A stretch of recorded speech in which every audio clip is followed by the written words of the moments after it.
ನಂದಿನಿ ಉತ್ಪನ್ನಗಳ ಬಿಡುಗಡೆ ಇದೆ ಡೆಲ್ಲಿನಲ್ಲಿ. ಅದಕ್ಕೆ ಐ ಆಮ್ ಗೋಯಿಂಗ್. ಅದಕ್ಕೆ ನಾ ಇವ್ರದ್ದು ಕೇಳಿದ್ದೀನಿ, ನಿರ್ಮಲಾ ಸೀತಾರಾಮನ್ ಅವರು ಫೈನಾನ್ಸ್ ಮಿನಿಸ್ಟ್ರು. ಯಾಕಂದರೆ ನಬಾರ್ಡ್ನಿಂದ ನಮಗೆ ಈ ಸಾರಿ ಸಾಲ ಕೊಡ್ತಕ್ಕಂಥದ್ದು ಭಾಳ ಕಡಿಮೆ ಮಾಡಿಬಿಟ್ಟಿದ್ದಾರೆ. ಹೋದ ವರ್ಷ 5,600 ಕೋಟಿ ಕೊಟ್ಟಿದ್ದರು.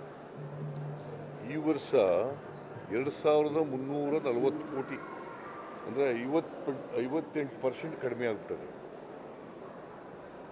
ಅದಕ್ಕೆ ನಿರ್ಮಲಾ ಸೀತಾರಾಮನ್ ಅವ್ರನ್ನ ಭೇಟಿ ಮಾಡಿ, because NABARD is coming under finance department, ಅವ್ರಿಗೆ ರಿಕ್ವೆಸ್ಟ್ ಮಾಡೋಣ ಅಂತ ಹೋಗ್ತಾ ಇದ್ದೀನಿ.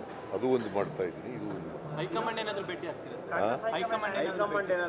ಇಲ್ಲ. ಇವತ್ತು ನಾನು ನಾಳೆ ಸಾಯಂಕಾಲ ಬರಬೇಕು ವಾಪಸ್ಸು.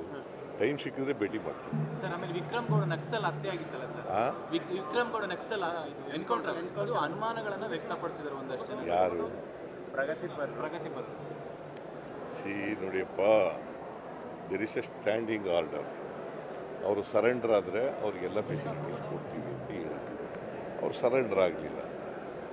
ಕೇರಳ ಸರ್ಕಾರ ಅವ್ರಿಗೆ 25 ಲಕ್ಷ ರಿವಾರ್ಡ್ ಕೊಡ್ತೀವಿ ಅಂತ ಹೇಳಿದ್ರು.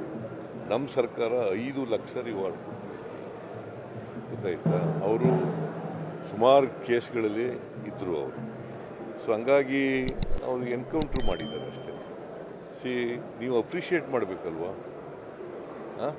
ನಕ್ಸಲೈಟ್ಸ್ ಈಗ ನಕ್ಸಲಿಸಮ್ ಇರಬೇಕೋ ಹೋಗ್ಬೇಕೋ?